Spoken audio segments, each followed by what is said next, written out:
The chip shortage right now is affecting a lot of industries, and one of them is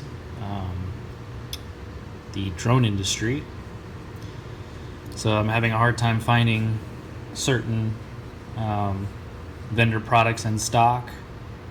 Microcontrollers, the STM32s are hard to find. Raspberry Pis are really hard to find also.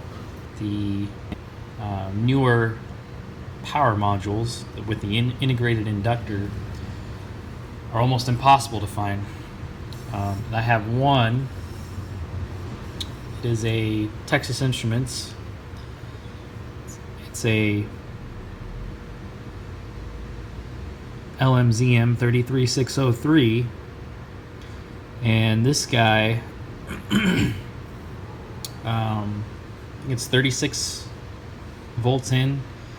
You can configure the voltage out, and it's a 3 amp out power module.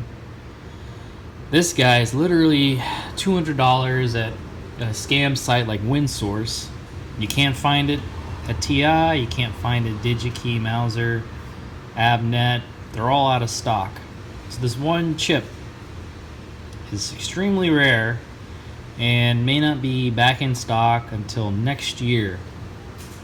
So I have a little power module board, and what I want to do is make my own power module so I can power my Pixhawk servo rail. Shouldn't be too difficult to do, right? Well, we're in an era of a chip shortage, unprecedented times. So if I screw this up, am I out $200, or just wait another year and a half, and then pick it up for what it's normally supposed to go at, about $6-7 bucks?